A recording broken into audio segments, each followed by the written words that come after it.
This is Backdoor Boink, where we welcome every side of everyone. Please note, this is an 18-plus podcast. It's time to put in some earbuds if you don't want to answer awkward questions from your children, family, or friends. I'm Kayla, a certified relationship and intimacy coach. And I'm MJ, and I brought the lube. In this podcast, we explore the behind the scenes of a weekly wellness topic. Our goal is to help you feel good, be naughty. Thank you for checking out our After Dark, After Hours podcast. You can find more information, including our YouTube channel, social media accounts, events, Discord, and products at boinked.com. That's www.boink-ed.com. Now, let's get in that back door.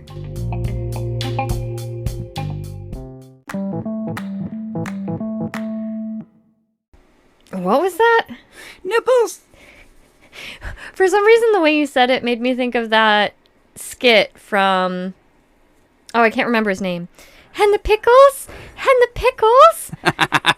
Sweet and sour sauce all over my body. So, hello. Oh, I'm cutting that and putting that at the end. Wait, the pickles or the nipples? The sweet and sour sauce. Go for it. You gotta leave a little space though, because sometimes I'm doing my whole very sweet good night, and then it just like, bam. Sounds Do you really slip it weird. in? You slip it in. You're the one that's been editing. Anyway, hello. Hi. How you doing tonight? We're here. Yeah, we're here. Mm-hmm. Are you ready for this one? Take two. Are you ready? Yeah. You got this? Yeah, I got the correct tea this time. The correct tea. Yep. Still tastes weird, but I still have it. We had to stop the first attempt at recording. So we've got the correct tea, but I mean this topic. Y'all ready for this? Oh, I sang again. Yeah. Okay. Yeah. Mm-hmm. We're ready for this. Are you ready for this? I'm always ready for this. Okay. This is on my list. To be clear, this is on my kink list. This is a, ooh, yes. This is a trigger warning. Oh, yeah, let's start with that. Yeah. So this is a trigger warning. If you don't want to hear about how do we want to word this? If you don't want to hear about role play that involves being taken advantage of in a sexual nature. Now's your chance to hit the stop button, skip it, and we'll see you next week. Yeah, that's okay. That's okay. Now, that being said, this is a very popular kink. We'll go into the statistics of it. It's very normal. If you've ever rolled over and started to initiate with a sleeping partner, technically you've took place in this practice. So, as always, I encourage everybody to listen. I will use the trigger word connected to this once, but otherwise, I will avoid it as much as humanly possible. So we're going to try and keep this as PC as possible. Okay. All right. And we're going to try and be methodical about this. But there's lots of times where I'm going to stop and say, well, XYZ sort of thing. So let's start by naming what the fuck we're actually talking about. Oh, you want me to name it? Nobody wants to hear me talk. Like CNC. CNC stands for Consensual Non-Consent. Consensual Non-Consent. Take a second, process that, because I'm going to drop a trigger word just once. Consensual non-consent is also referred to as a role play involving R-A-P-E. Rape. Role play. That's it. If you've survived that, welcome to the rabbit hole that is one of the edgier forms of kink. Would you say that you like CNC play? I don't know. Maybe. Oh, yeah. CNC, consensual non-consent, takes place between... two consenting adults or more. Exactly. Consenting adults. Very, very key. We're talking legal age. We're talking, yes, enthusiastic, woohoo, let's go. Are you woohoo, let's go? Well... we have to finish the podcast first. Yeah. Okay, cool. Nobody wants to hear that. Agreed. So, This is not a small population of people who are interested in this. Well, there is a small population of people that will verbally Admit that they're interested in this. That's fair. That's fair. A lot of the reaction, It's taboo. it is taboo, and that has a lot to do with the real assault, that the very, very real assault that happens to a very, very large number of people. So, there's questions about whether or not this type of role play makes light of that sort of thing that does happen. But it doesn't stop a majority from having these fantasies. There's a book back from 2020, so not that long ago, that is What called... were we doing in 2020? We were... Trying to remember. Nothing. We were locked up in our house. You were locked up. I was still going to work. Oh, that's right. Yes. You're a... What is it called? The people that had to go to work? Essential employee. That word. Yeah, you're an essential employee. Yeah. Anyway, I missed 2020. I know. The roads were clear. And nobody wanted to pull anybody over. There are cooties everywhere. Exactly. All right. 2020 book called Tell Me What You Want. They found that 61% of women, 54% of men, and I love this one, 68% of non-binary all reported having fantasies about being taken. They admitted. The percentage admitted. I'm sure there were some that just couldn't bring themselves to admit it. Fair, yeah. But those numbers are still high. 68, almost 70% of non-binary, and no matter what, even 54% of men, that's the majority. That's more than half of the surveyed individuals. So even the 54% of men, that's the majority. It's more than half. Now, I'd be curious to know if that 54% of men want to be taken or want to do the taking. Ooh, that's a really good question. I'll have to take a deeper look. Sorry, I can't help myself. Okay. So what are the ethical implications around this? I already said, does it make light of people that experience this real sort of trauma? No, I don't believe it does. Oh.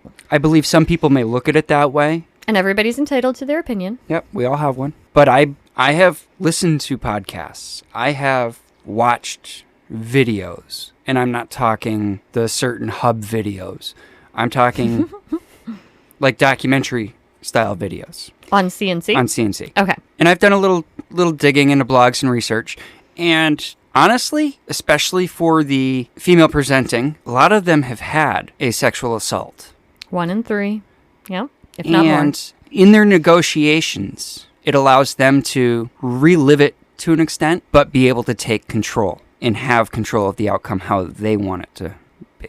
Absolutely. Absolutely. Part of trauma. And now, hold on, before I go into this, you need to talk with a therapist about this. If this is your situation, if this is your past experience and you have trauma that is triggering discomfort with touch, discomfort with the word, discomfort with any of it, intimacy in general, you need to talk with a therapist before you even broach this with a partner. But trauma is this idea that you've been hurt and things are reigniting that panic. And what happens is you create this cycle of I'm avoiding situations that cause the panic, which makes me more afraid, which builds up additional panic and blah, blah, blah, blah, blah.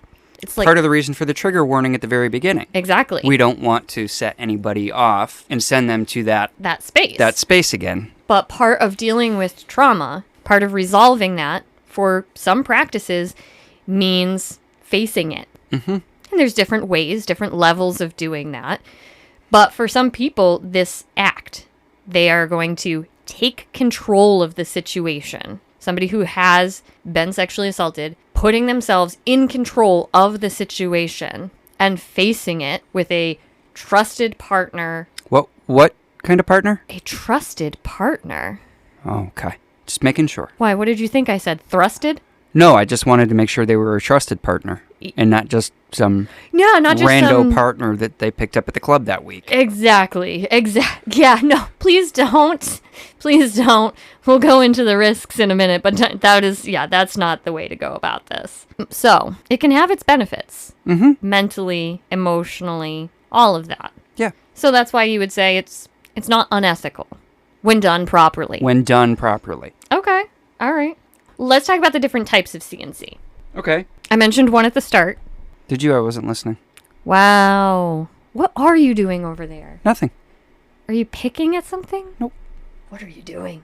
Just sitting here minding my own business, letting you talk. Oh my gosh. Wow. Am I boring you? No. Okay. No, I just figured this is probably one that I'm not going to interrupt too much on. I'm very excited about this one. Interrupting you? No. The one that I mentioned, so moving on, the one that I mentioned at the start of the episode was if you've ever rolled over and initiated sexual contact with a sleeping partner, that's CNC. I mean, assuming that you've had talks about this before and that it's okay. Right. If you haven't, it's just the NC part, and yeah. Yeah. How do you feel about being woken up with a blowjob? I don't mind. I'd rather that at 4:30 in the morning than my alarm clocks. Yeah. I don't think that there's many penis partners that are going to... No. I mean, I'm sure there's some. There's always some. And that's okay. That's fine. But yeah, the majority of them I don't think would complain if they were woken up that way. No. Or other ways. Yeah, any sexual contact. Yeah. I mean, I'm happy being woken up with my back scratched. I'm easy. Back scratches put you more to... I know. It's funny to me because growing up, this sort of contact where a partner is sleeping and the other one initiates was not something that either came to mind to me as CNC, or I don't know if it was like a cultural thing, but it was like the saucy thing to do. Yeah, you see it in the movies all the time. Yeah. He rolls over or she rolls over and it just goes from there. Wake the partner up and away they go. What are you smirking at? Or don't wake them up. Yeah, or don't wake them up. The time that we both woke up in the middle of it. That was a long time ago. Oh my gosh. That was, It's still a running joke.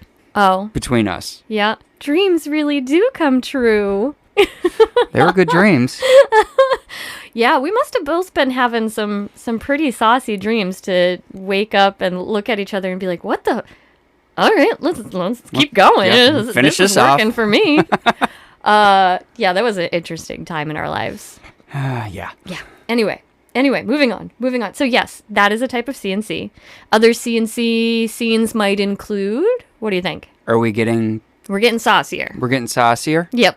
Well, I would say for most people they would include various aspects of the BDSM lifestyle. Bondage, spanking. Yep. Choking, restraints. Yep. Various sorts. Yep. What pushes it from standard BDSM into the CNC category is the reaction of the bindee. Is there a sense of fighting? Is there a sense of no? Is there a sense of coercion? These sort of things role played out. That's what pushes it into the CNC realm. Definitely edgier. Yes. Especially on the mental aspect. Circle back and find the aftercare episode. It is important.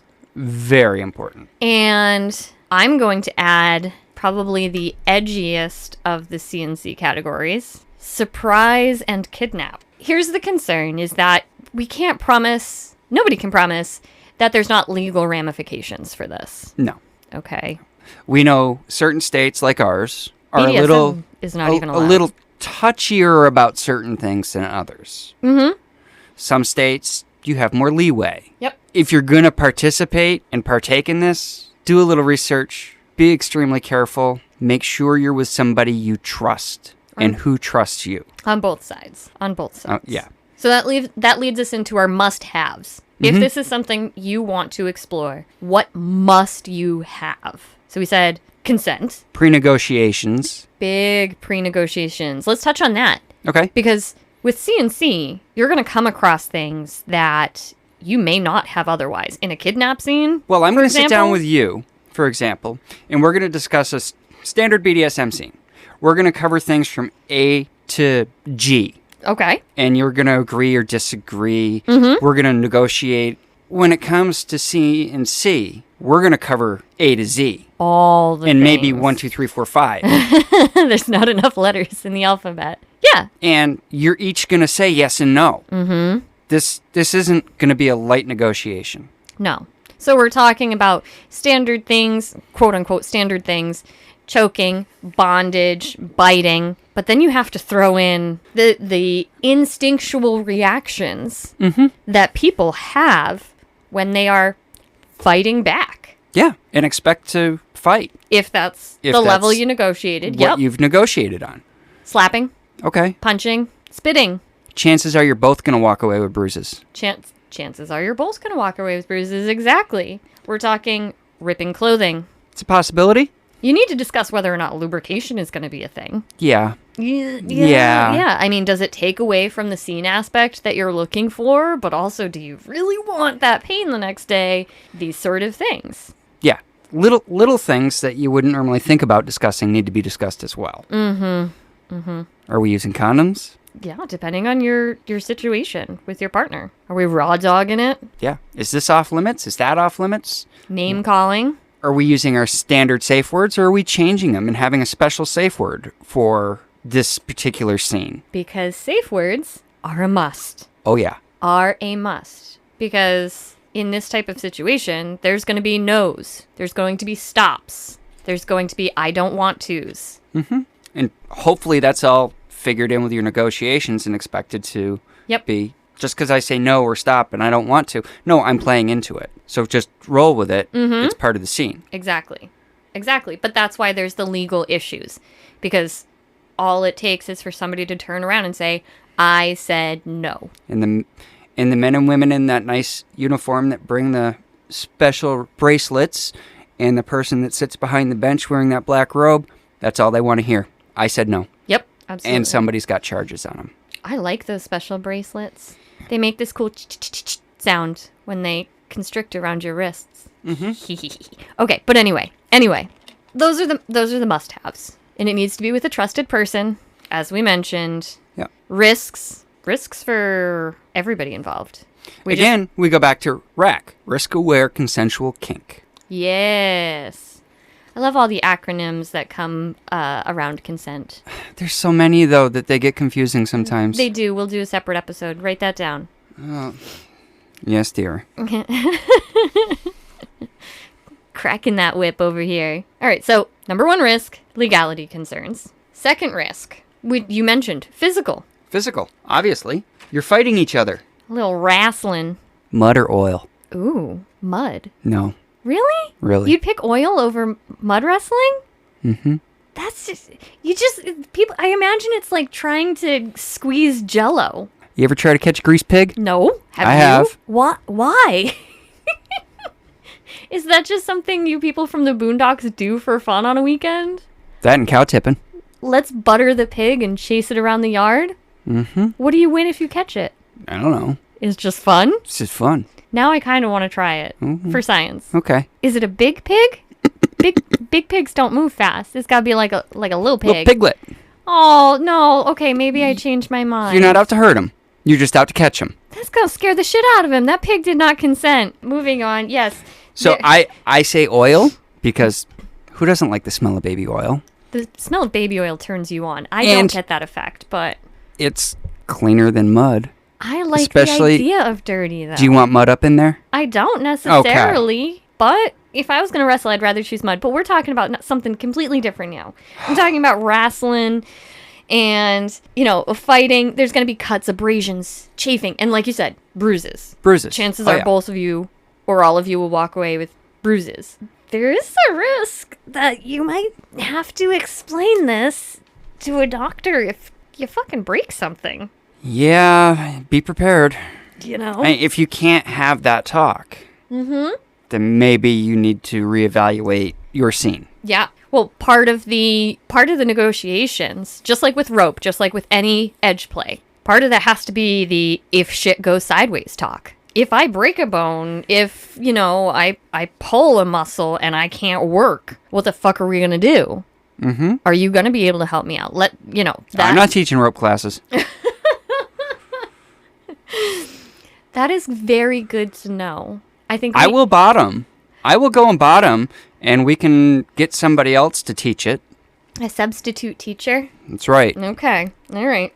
We're going to have to go back to our negotiations now that I know you won't do my job. I got my own job to do. Okay, fine. I'm the pretty face. Oh. It sits behind the shipping desk. Okay. Yeah, you do. You do a good There's job. a reason why I sit behind the shipping desk. Because his face ain't all that pretty. And that's why you only agreed to do this because it's a podcast and not YouTube anymore. Correct. Okay. The other risks, mental health. Yeah. If you step over or push too far on a boundary or a limit, that drops the C. It drops the consent out of CNC.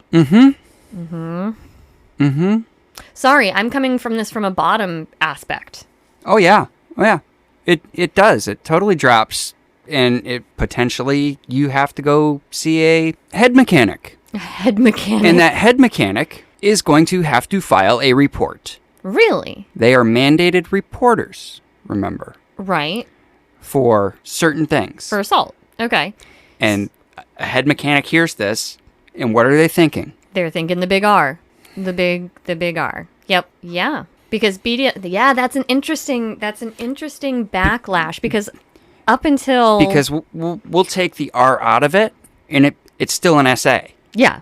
Sexual assault. Correct. Still that. But it's interesting because BDSM was originally in the mental health medical dictionary as a diagnosable issue, as a mental health disorder. And there's therapy for that. And now taking it out makes it just a legal thing. Okay, that's a whole fresh look. Like, I was so excited to learn that BDSM was taken out. And what did they use to treat BDSM? Let me guess. The same thing that they treat homosexuality with. Which was? Electroshock, right? Oh, no. Oh, the poor masochists getting electroshock. And now we going by our violet wands. Exactly. In our tens units and shock ourselves. Anyway, back on topic. Yeah, because it's still wrong. We're making light of something. It's fun. And this is a deep subject. Another episode. But yes, you can affect the mental health of your partner. You can affect your relationship with your partner. And that, like I said, I was apologizing for coming at this from the angle of the bottom. Mm-hmm. But that's true for the top. Oh, yeah. Oh my gosh, I can get this dark. Yeah. I can do these sort of things to someone that I care about and love. If I can do that to someone I care about and love, what can I do to a stranger? Yeah. That's a whole doorway you don't want to open up. Some people want to get in touch with these parts of themselves in a way that is ethically appropriate, CNC. But some people are afraid of opening Pandora's box. And that is a legitimate thing that I discuss with people about this subject. Mm-hmm. And that's totally fair. Are these parts of yourself? I mean, yeah, we want to open Pandora's box, but not that Pandora. Not the jewelry one either. You're talking about the box between the legs. Sicko. But it's something that you need to have a serious conversation with yourself about. That's a risk. Mm-hmm. Do I want to know these parts of myself? What does it say about me as a person? I'm not going to answer that question. That's between you and your conscience. As far as I'm concerned, it just makes you a kinky explorer. Do we have badges? Oh, we should come up with badges. Like the Scouts have? Oh my gosh. Write that down. No. It's a great idea. Even if they're just pins. Okay. I know somebody who makes pins, enamel pins. So that's a fantastic idea. That's a fun little thing to do at Munches, maybe. Got one of those coming up soon. All right. Plug. Shameless plug. If you're in Massachusetts or have easy access to the Central Mass, come to a Munch. We play games. Anyway, what are the benefits of CNC? What are the benefits? Orgasms. The way you've been talking, I can only see the negative now. I'm sorry. Lots of orgasms. Living out all those dirty, delicious things that you read in books. Mm-hmm. Most of. Some of them are just unattainable. Come on. Everything's attainable. We're still waiting for the aliens. They make toys for that. They make toys that deposit eggs in people. Gelatinous eggs. Another topic. But what about those of us who want to be beamed up? Beamed up? I'm sure that you can create such scenarios if you have enough money, if you're brave enough, and you find somebody as kinky as you.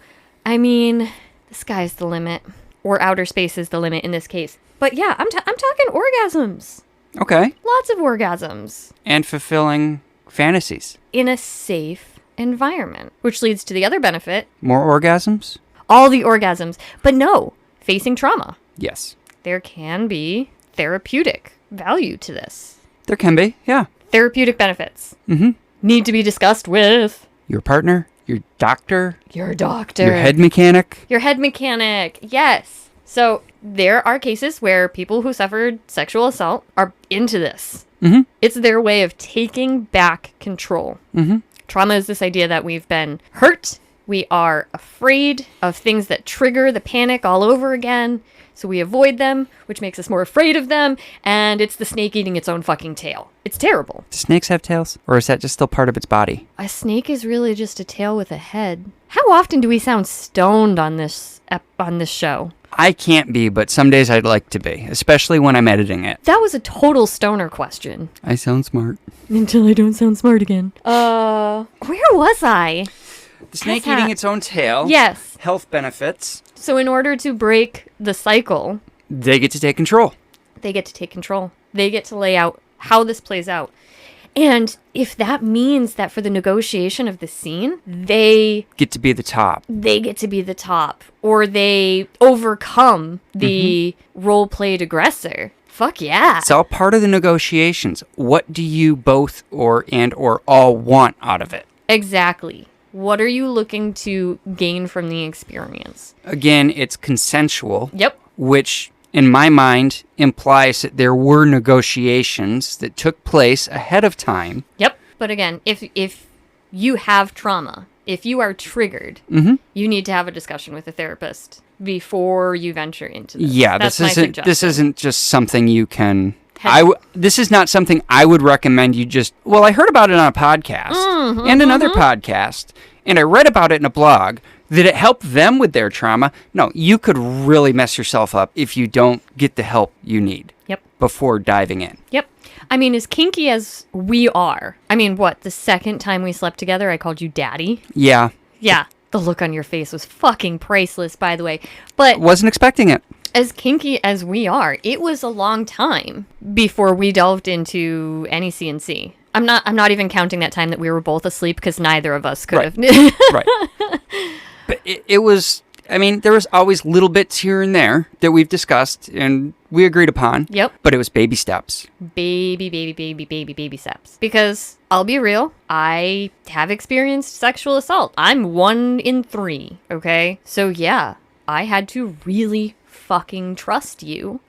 But this was a fantasy that once we had that trust, I wanted to explore. Once I had that safety. It doesn't come easy though, being the top. No, there's a lot of baggage that comes with that. There is. There's all sorts of mental baggage, especially if you're not always a dominant type top, and you're more of daddy, brat enabler, Brat enabler. I love that. where we just go with the flow. Yeah. But not just that, the top is responsible for remembering all those boundaries, all those limits, and not crossing them, but still creating that experience. Yeah, the whole sense of whatever it is that you've discussed.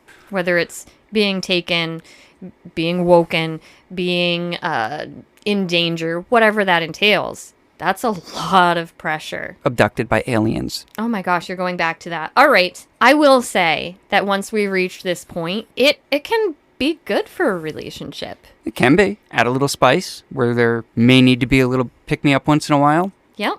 Let's face it, we all go through that. Yep. But it requires us to communicate, which is the number one thing you can do for a relationship. And you get cuddles afterwards.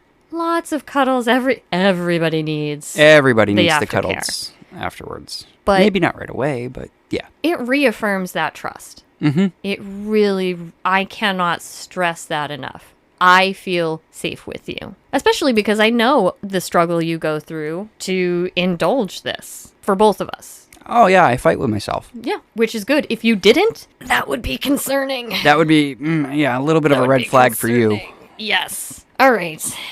So I think that about covers the logistics. Making sure people know that they are not in the minority for having these fantasies, whether they live them out or not. They may be in the minority for vocalizing them, but they are not in the minority for having them. I would say like 80% of romance novels wouldn't sell as well if this was not a common fantasy. Jack and Jill went up the hill and lived happily ever after. Oh, I mean, come on. Yeah, that's not going to sell. no. You got to have some Yeah. struggle in there. Let's go ahead and have a naughty limerick. Oh, I was supposed to do that. This is a naughty limerick I should have used last week and not saved it for this week. Well, you teased us, so let's have it. A spinster physician named Spock carved wood in the shape of a cock. She said with a grin, as she slipped it on in, "I'm Hickory Dickory Dock." What? We'll let that slip in. Oh my gosh. Speaking of trauma, I had flashbacks to that time I had a splinter in my ass for 3 days. Oh, man. Had nothing to do with me. No. And it wasn't like in my ass. It wasn't slipped in. It was in my butt cheek as a kid. But anyway, wood in intimate areas. Okay. This was fun. Is there anything you want to add before I tell you to say goodnight? Informed, enthusiastic consent in pre-negotiations. Covering my ass.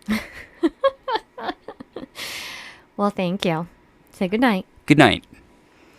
Thank you so much for listening. If you've made it this far, kudos to you for either embracing some of your fantasies, learning things that you may not have known before, or just sticking it out with us. We'll be back next week with who knows what.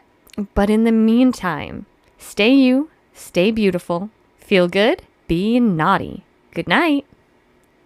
Sweet and sour sauce all over my body. Thanks again for listening to this podcast. I started Boink in 2022 with the goal to create a safe environment and culture for all genders and sexual orientations, to learn about and embrace every part of themselves and one another.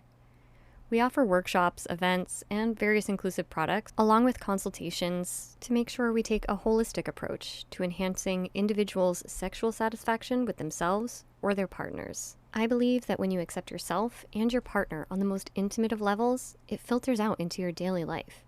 The World Health Organization recognizes this, saying sexual health is fundamental to the overall health and well-being of individuals, couples, and families, and to the social and economic development of communities and countries.